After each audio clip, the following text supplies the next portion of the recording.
CM Revanth తన భాష మార్చుకోవాలని మాజీ మంత్రి ఎమ్మెల్యే తలసాని శ్రీనివాస్ యాదవ్ హితవు పలికారు. ఇటీవల మాజీ సీఎం కేసీఆర్ పై రేవంత్ రెడ్డి చేసిన వ్యాఖ్యలను తలసాని ఖండించారు. బూతులు మాకు మీకంటే ఎక్కువ వస్తాయని, మాకు సంస్కారం ఉందని అన్నారు. ముఖ్యమంత్రి హోదాకు తగినట్లు హుందాగా నడుచుకోవాలని సూచించారు. మంచి పనులు చేసి ప్రజల మన్ననలను పొందాలని హితబోధ చేశారు. అలాగే ఎన్నికల ముందు ఆచరణ సాధ్యం కాని హామీలు ఇచ్చి అధికారంలోకి వచ్చినాక హామీలను ఎగవేసేందుకు ప్రయత్నం చేస్తున్నారని ఆగ్రహం వ్యక్తం చేశారు. కళ్యాణ లక్ష్మి, షాదీ ముబారక్ లబ్ధారులకు తులం బంగారం ఇస్తామన్నారు.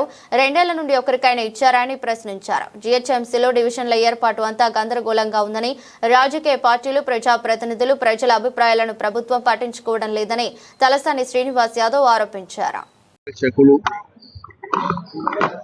మరి ఈరోజు 19 మందికి కానీ వాళ్ళు వచ్చిన వాళ్ళు ఏమడుగుతారంటే ఆ తులం బంగారం ఇస్తామన్నారు సార్ ఆ రోజు రేవంత్ రెడ్డి, అవి ఇస్తలేరని అడుగుతున్నారు. మరి ఇంకోసారి అయితే గొడవయ్యేటట్టుంది ఇక్కడ పరిస్థితి చూస్తుంటే.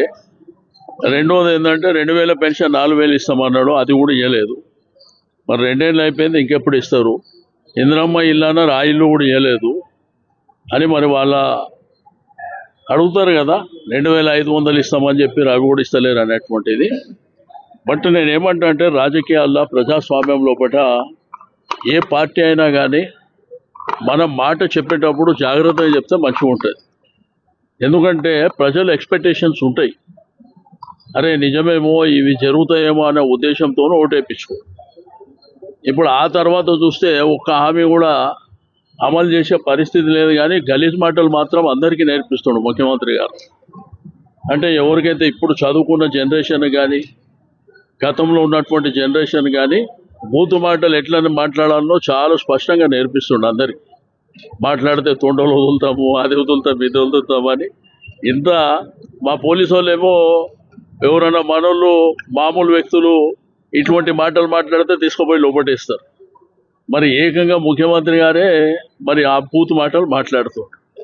నేనేమంటా అంటే రాకు ఒక అవకాశం మంచిగా మనకు వచ్చినప్పుడు జాగ్రత్తగా ఉండి పనిచేసుకొని ప్రజల మన్ననలు పొందితే బాగుంటుంది. నీ బూతు మాటలు ప్రజలు పిల్లలు నేర్చుకునే పరిస్థితి వస్తుంది. ఏందా తొండలు వదులుతాం, అవి వదులుతాం, ఇవి వదులుతాం. అది ప్రజాస్వామ్యంలో ఉన్నామా? మనం ఎక్కడ ఉన్నాం? ఒకప్పుడు ఏంటంటే శాసనసభ్యులకు కానీ కార్పొరేటర్లకు కానీ లేకపోతే మంత్రులకు ముఖ్యమంత్రి అంటే ఒక గౌరవం ఉంటుండే, అధికారులకు ఉంటుండే, ప్రజలకు కూడా ఉంటుండే. ఈరోజు ప్రజలకు గౌరవం లేకుండా అయిపోయింది, అధికారులకు కూడా గౌరవం లేకుండా అయిపోయింది. ఏకంగా ముఖ్యమంత్రి గారే ఇటువంటి బూతు మాటలు మాట్లాడితే. కాబట్టి ఆలోచించాలి ప్రజలు కూడా. డీలిమిటేషన్ ప్రాపర్గా లేదు అని చెప్పేసి మనం డే 1 చెప్పినాం, కౌన్సిల్లో కూడా చెప్పినాం. వాళ్ళు హరీబరీగా ఎందుకు చేస్తారో మనకైతే అర్థం అయ్యే పరిస్థితి లేదు. మోండా మార్కెట్ తీసుకుపోయి మల్కాజిగిరిలో కలుపుతాడు, ప్రకాష్ నగర్ తీసుకుపోయి మల్కాజిగిరిలో కలుపుతారు. అసలు ఎక్కడ పోతుండ్రు ఏంది? సికింద్రాబాద్ జోనల్ ఆఫీస్ ఉంది, ఇక్కడ జోనల్ ఆఫీసే మోండా మార్కెట్ పరిధిలో ఉంది. సికింద్రాబాద్ జోనల్ ఆఫీసే మోండా మార్కెట్ పరిధిలో ఉంది. దాన్ని తీసుకుపోయి మల్కాజిగిరిలో కలుపుతారు. కాబట్టి మీ హరిబరి ఏందో, మీ తొందరపాట్లు ఏందో, మీ లెక్కలేందో, మీ పత్రాలు ఏందో ఎవరికి అర్థమవుతలేదు.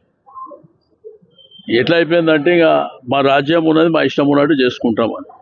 బట్ ఇది ఏంటంటే కొన్ని రోజుల పాటే నడుస్తుంది ఏదైనా.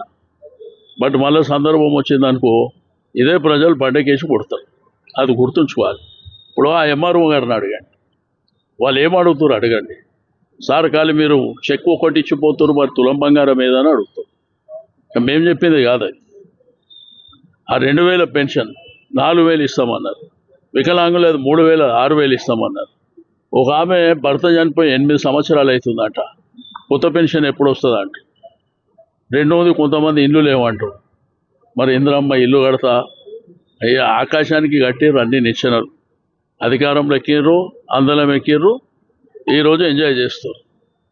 కాబట్టి నేను ఇప్పటికి కూడా ముఖ్యమంత్రి గారు చెప్పేది ఒకటే, నువ్వు దయచేసి నీ భాష మార్చుకో, ప్రజల మన్ననలు పొందాలి, మంచి కార్యక్రమాలు చేయండి. భాష ఏంది? ఇప్పుడు గలీజ్ మాటలు మాట్లాడాలంటే నీకు ఒక్కడికే వస్తాయా? మా దగ్గర మోండా మార్కెట్లో తీసుకుపోతే ఒకసారి ముఖ్యమంత్రి బూతు మాటలు ఎట్లా నేర్పియాలో నేర్పిస్తారు మా వాళ్ళు.